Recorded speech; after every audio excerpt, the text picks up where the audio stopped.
সুপ্রিয় দর্শক, আসসালামু আলাইকুম। আপনাদের সবাইকে স্বাগত জানাচ্ছি এখনকার আলোচনায়।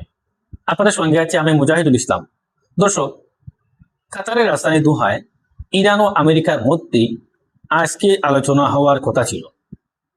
যখন যে টাইমে আলোচনা হওয়ার কথা, ঠিক তখনই মার্কিন প্রেসিডেন্ট ডোনাল্ড ট্রাম্প মারাত্মক যৌন নির্যাতনের মামলায় ফেঁসে গেছেন। তবে তাকে বিরাট অঙ্কের জরিমানা দিতে হচ্ছে এক নারীকে। এই জরিমানা তিনি দিতে চাননি। আমেরিকার সুপ্রিম কোর্টে তিনি আপিল করতে গিয়েছিলেন। সেই আপিল ও গ্রহণ করেনি আমেরিকান সুপ্রিম কোর্ট বা আদালত। তার মানে এখন তাকে টাকা দিতে হবে। কিন্তু কত টাকা দিতে হবে আপনারা কি জানেন? প্রায় $10 কোটি বেশি টাকা দিতে হবে তাকে, জিন ক্যারল নামে এক আমেরিকান নারীকে। এপাশে দোহায় ইরান ও আমেরিকার মধ্যে যে আলোচনা হবে সেই ব্যাপারে মার্কিন প্রেসিডেন্ট ডোনাল্ড ট্রাম্প ভালো মন্দ মিলিয়ে দুই রকম কথা বলছেন। তিনি বলেছেন দোহার আলোচনা গুরুত্বপূর্ণ হতে পারে, আবার নাও হতে পারে। আমি কনফিউজ, গুরুত্বপূর্ণ হতে পারে আবার নাও হতে পারে। বন্ধুরা, এর মানে কি? এটা কি এক অদ্ভুত ধরনের কথা না?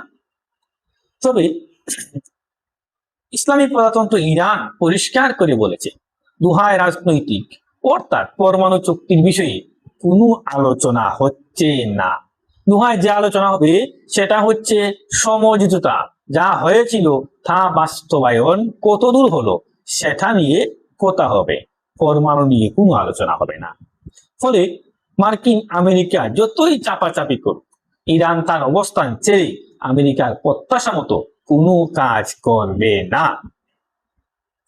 আমেরিকা ও ইরানের মধ্যে যখন এই অবস্থা, তখন হরমুজ প্রণালী নিয়ে নতুন করে আরেকটা টেনশন তৈরি হয়েছে। যদিও দোহা বৈঠকের কারণে তেলের দাম কিছুটা কমেছে, কিন্তু হরমুজ প্রণালী নিয়ে এই মুহূর্তে নতুন করে সবচেয়ে বড় অনিশ্চয়তা তৈরি হয়েছে।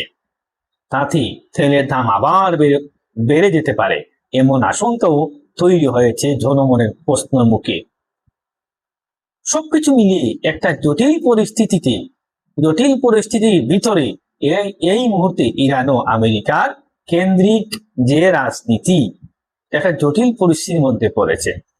সুপ্রিয় দর্শক, এই বিষয়গুলো নিয়ে এখন বিস্তারিত আলোচনা করার চেষ্টা করব আপনাদের সামনে। আশা করি আলোচনা আপনাদের ভালো লাগবে। আপনারা শেষ পর্যন্ত আমার সঙ্গে থাকবেন। আর ভিডিওটি ভালো লাগলে লাইক দেবেন, কমেন্ট করবেন, চ্যানেলটি সাবস্ক্রাইব করবেন, আমার ফেসবুক পেজটি ফলো দিবেন। আপনারা যদি পারেন মাঝে মাঝে ভিডিওটা শেয়ার করে দিবেন। দর্শক, আবারও স্বাগত জানিয়ে মূল আলোচনায় চলে যাচ্ছি। প্রথমে শুরু করব মার্কিন প্রেসিডেন্ট ডোনাল্ড ট্রাম্পের যৌন কেলেঙ্কারির ইতিহাস দিয়ে। মার্কিন প্রেসিডেন্ট ডোনাল্ড ট্রাম্প যৌন কেলেঙ্কারিতে পদে পদে জড়িত। অন্তত এ যাবৎ 25 জন নারীর বিরুদ্ধে তার যৌন নির্যাতন, যৌন হয়রানি বা যৌন অসদাচরণের অভিযোগ রয়েছে। এই 25 জন নারীর সবাই যে ডোনাল্ড ট্রাম্পের বিরুদ্ধে মামলা করেছেন তা নয়, সবাই কেবল অভিযোগ করেছেন। কেউ মামলা করেছেন, কেউ ব্যক্তিগতভাবে নিষ্পত্তি করেছেন। বন্ধুরা, মূল কথা হচ্ছে মার্কিন প্রেসিডেন্ট ডোনাল্ড ট্রাম্প চারিত্রিকভাবে একজন নষ্ট প্রকৃতির মানুষ বলা যায়, যা তার জীবনের প্রতিটি পদক্ষেপে স্টেপ বাই স্টেপ এরকম কেলেঙ্কারি রয়েছে এবং এরকম কেলেঙ্কারিতে জড়িত। খুব আশ্চর্যজনক হচ্ছে তার মতো একজন ব্যক্তিকে আমেরিকার লোকজন প্রেসিডেন্ট বানিয়েছেন। কেন বানিয়েছেন ঠিক বুঝে ওঠা আমার পক্ষে বিশ্লেষকের বড্ড মুশকিল। অবশ্য এর পেছনে অন্য কোনো কারণ আছে। ইসরায়েল আইপ্যাকের যে প্রত্যাশা, সেই বিষয়টা খুব কার্যকর থাকে। বন্ধুরা, যাই হোক, এখন মূল আলোচনা যেখানে, সেটা হচ্ছে জিন ক্যারল নামে একজন আমেরিকান লেখিকা। আমি আবার বলছি, জিন ক্যারল নামে একজন আমেরিকান লেখিকা। তার সাথে তিনি যৌন অসদাচরণ করেছেন বা যৌন হয়রানি করেছেন, এরকম একটা অভিযোগ আছে মার্কিন প্রেসিডেন্ট ডোনাল্ড ট্রাম্পের কাছে। এটা 1995 সালের দিকের ঘটনা। এই ভদ্র মহিলা 2019 সালে ডোনাল্ড ট্রাম্পের বিরুদ্ধে মামলা করেন। অভিযোগটা ছিল সেই সময় একটা ডিপার্টমেন্ট স্টোরে ডোনাল্ড ট্রাম্প ওই মহিলাকে যৌন হয়রানি করেছিলেন। বন্ধুরা, এই যৌন হয়রানির প্যাটার্নটা কি, ঠিক কিভাবে তিনি যৌন হয়রানি করেছিলেন, এটা একেবারেই পরিষ্কার না। তিনি ধর্ষণ করেছেন নাকি অন্য কোনো ভাবে হয়রানি করেছেন, এটা কিন্তু পরিষ্কার নয়। কিন্তু এই অভিযোগ তিনি 2019 সালে মামলা করেছিলেন। এই মামলা করার পর মার্কিন প্রেসিডেন্ট ডোনাল্ড ট্রাম্প জিন ক্যারলের বিরুদ্ধে বেশ কিছু কথাবার্তা বলেন। এই অভিযোগ তিনি মার্কিন প্রেসিডেন্ট ডোনাল্ড ট্রাম্প অস্বীকার করেন। তিনি বলেন জিন ক্যারল বিপুল পরিমাণ অর্থ হাতে নেওয়ার জন্য, সরল বাংলায় বললে দান্দাবাজি করেই এই মামলা করেছেন। এতে জিন ক্যারল খুব অপমান বোধ করেন। তিনি মনে করেন এই কথার মাধ্যমে মার্কিন প্রেসিডেন্ট ডোনাল্ড ট্রাম্প তাকে একজন লেখিকাকে অপমান করেছেন। 2005 সালে তিনি আদালতে 2005 সালে সম্ভবত জিন ক্যারল আরেকটি মামলা করেন। মার্কিন আদালত 2022 সালের এই দেওয়ানি মামলাটা বেশি গুরুত্ব দিয়ে আমলে নেয়। ডোনাল্ড ট্রাম্পের বিরুদ্ধে বিচার কার্য শুরু করে 2022 সাল থেকে যথেষ্ট শুনানিও চলে। সাক্ষ্য প্রমাণ সবকিছু শেষে আদালত জিন ক্যারলকে $5 মিলিয়ন অর্থাৎ $50 লাখ ক্ষতিপূরণ দেওয়ার নির্দেশ দেন। আর এই ক্ষতিপূরণের টাকা সম্পূর্ণ $50 লাখ জিন ক্যারল এই টাকাটা পাবেন। বন্ধুরা, পরবর্তীতে 2019 সালের মূল মামলা যৌন হয়রানি মামলা, ইংরেজিতে সেক্সুয়াল অ্যাবিউজ, ইংরেজিতে ওটা বলা হয় সেক্সুয়াল অ্যাবিউজ বলা হয়েছে। এই মামলায় আদালত ডোনাল্ড ট্রাম্পকে $8.30 কোটি ক্ষতিপূরণ দেওয়ার নির্দেশ দেন। ডোনাল্ড ট্রাম্প এখনো সেই টাকা দেননি, কিন্তু আমেরিকান টাইমে আজকে আদালত যে নির্দেশ দিয়েছেন $50 লাখ ক্ষতিপূরণের, এটা এখন চূড়ান্ত রয়েছে। মার্কিন প্রেসিডেন্ট ডোনাল্ড ট্রাম্প এই ক্ষতিপূরণ দেবেন না বলে আপিল করতে চেয়েছিলেন। সেই আপিল আদালত গ্রহণ করেনি, সুপ্রিম কোর্ট তা গ্রহণ করেনি, খারিজ করে দিয়েছে।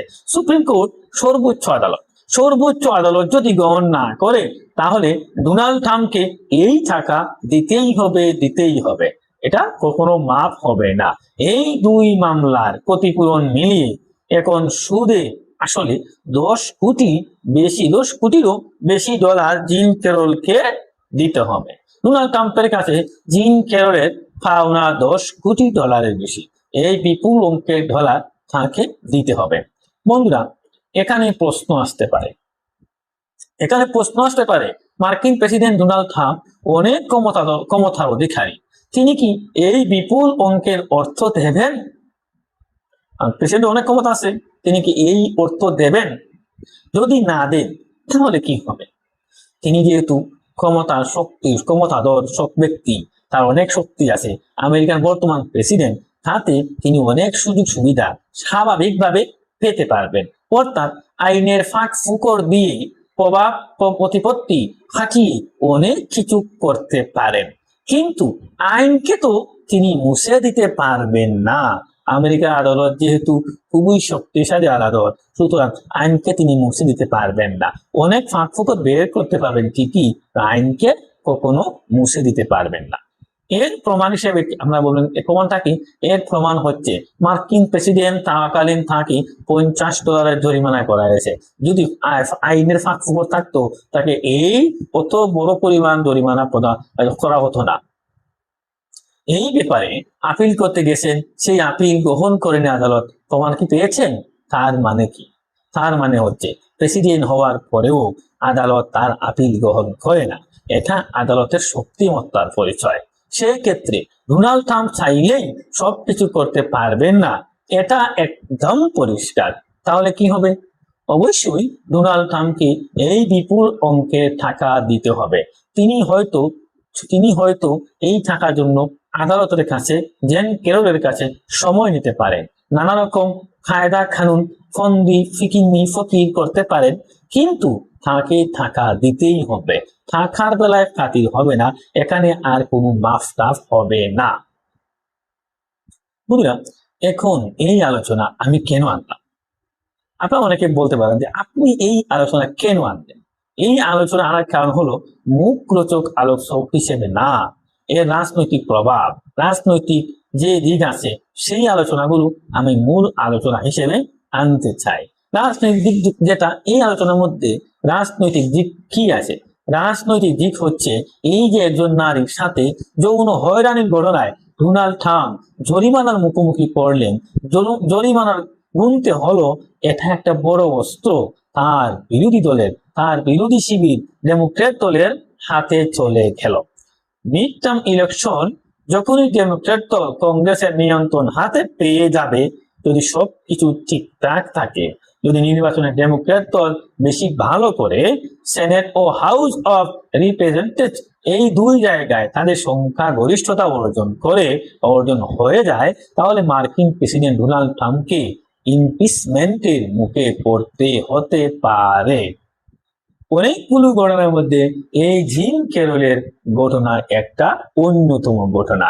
এপস্টাইন ফাইলও একটা আছে, ইরান যুদ্ধ আর একটা বড় ঘটনা হতে পারে।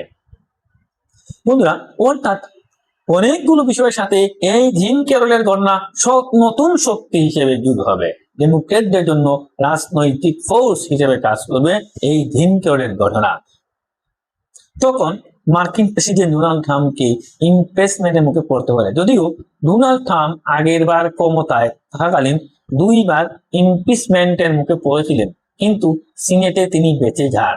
সিনেটে ইমপিচমেন্টের জন্য 2/3 ভোট লাগে, অর্থাৎ 100 জন সিনেটরের মধ্যে 3/2 ওই প্রস্তাবের পক্ষে ভোট দিতে হবে। ইমপিচমেন্টের প্রক্রিয়াটা সহজ, কিন্তু ফিনিশিংটা বেশ কঠিন, কারণ সিনেটে এত ভোট পাওয়া মুশকিল। রিপাবলিকান দলের সবাই যে ডোনাল্ড ট্রাম্পের বিপক্ষে ভোট দেবেন এমন কোনো কথা নেই।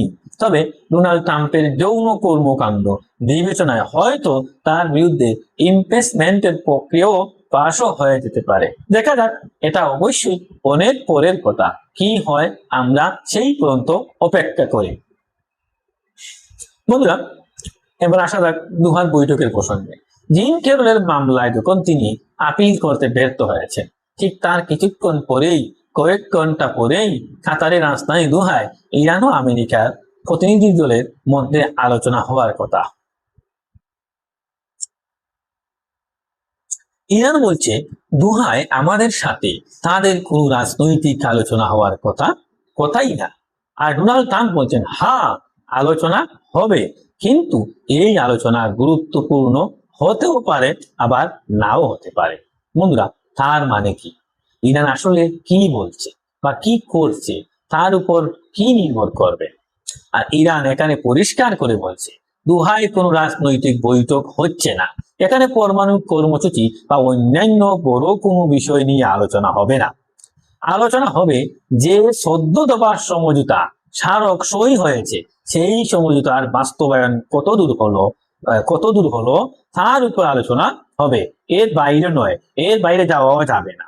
তার মানে ইরানের উপর যে নিষেধাজ্ঞা প্রত্যাহার করা হলো কি না, ইরান মুক্তভাবে তেল, গ্যাস, তেলজাত পণ্য বিক্রি করতে পারছে কি না, হরমুজ প্রণালী থেকে আমেরিকা তাদের যে ব্লকেট দিয়েছিল, ব্লকেট তুলে নিয়েছে কি না। এই হরমুজ প্রণালী ম্যানেজমেন্ট ও এই প্রণালীকে কেন্দ্র করে এখন ইরান ও আমেরিকার মধ্যে বিভিন্ন সময় যুদ্ধ সংঘাতের ঘটনা ঘটছে, উত্তেজনা বিরাজ করেছে। এই হরমুজ প্রণালী নিয়ে কি পরিস্থিতি, এই সমস্ত নিয়ে আলোচনা হতে পারে।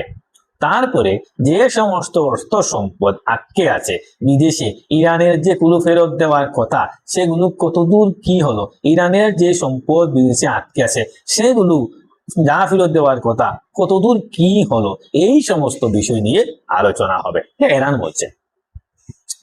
বন্ধুরা, এই জায়গায় ইরানের প্রেসিডেন্ট ডক্টর মাসুদ পেজিশকিয়ান পরিষ্কার করে একটা কথা বলেছেন, 14 দফা সমঝোতা স্মারক সই হয়েছে।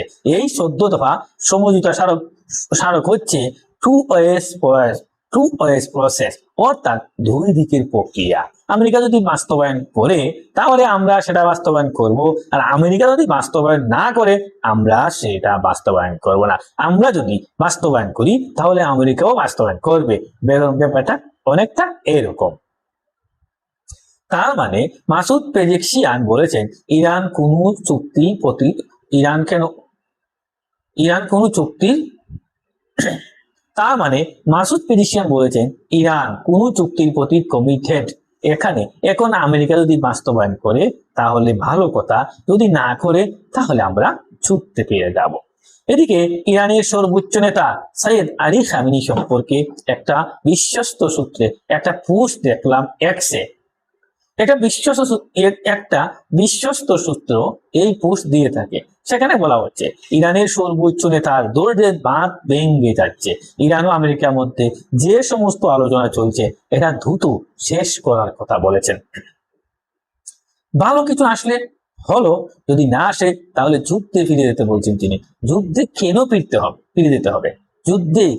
ফিরে যেতে হবে? ইরানের সর্বোচ্চ নেতাকে যে দুনিয়া থেকে বিদায় করা হয়েছে তার প্রতিশোধ নেওয়ার জন্য।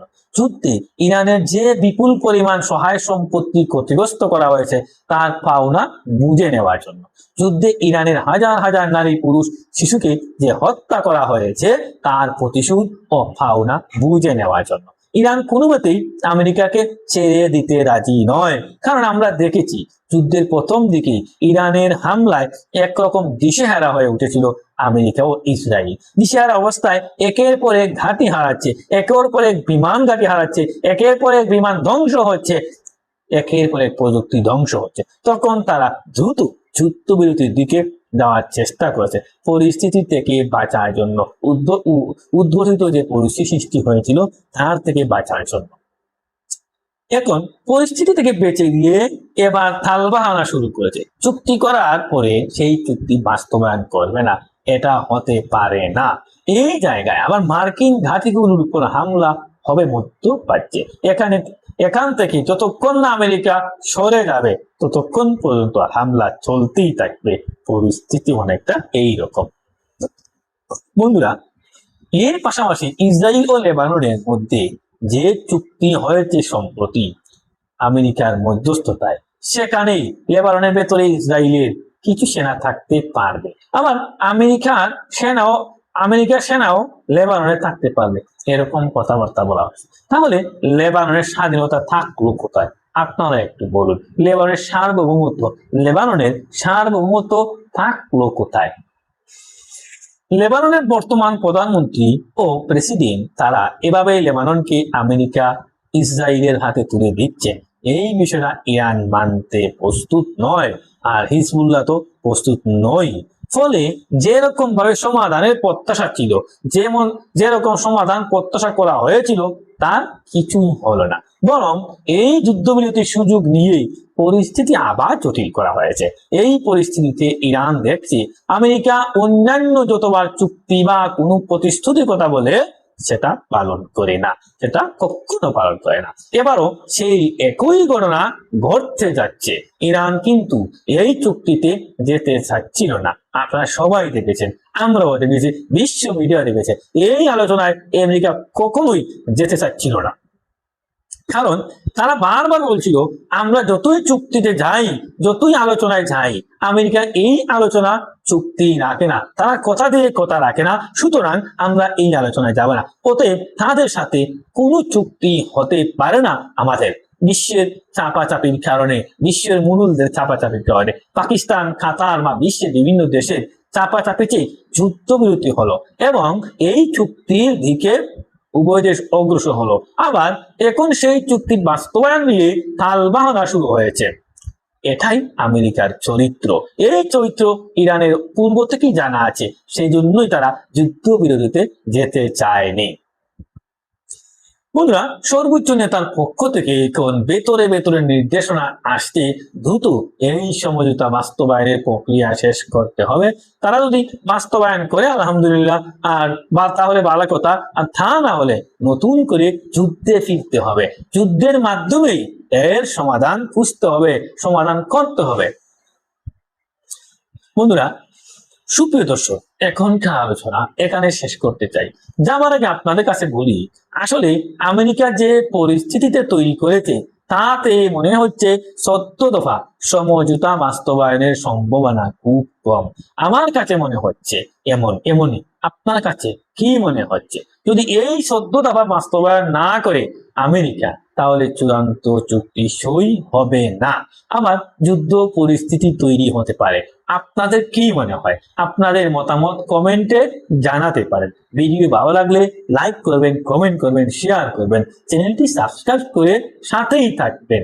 দর্শক, আপনাদের সবাইকে অনেক অনেক ধন্যবাদ। দেখা হবে অন্য কোনো ভিডিওতে, অন্য কোনো আলোচনায়, অন্য কোনো টপিক নিয়ে। সেই পর্যন্ত আপনি ভালো থাকুন, সুস্থ থাকুন, আমার চ্যানেলটি সাবস্ক্রাইব করুন। আল্লাহ হাফেজ।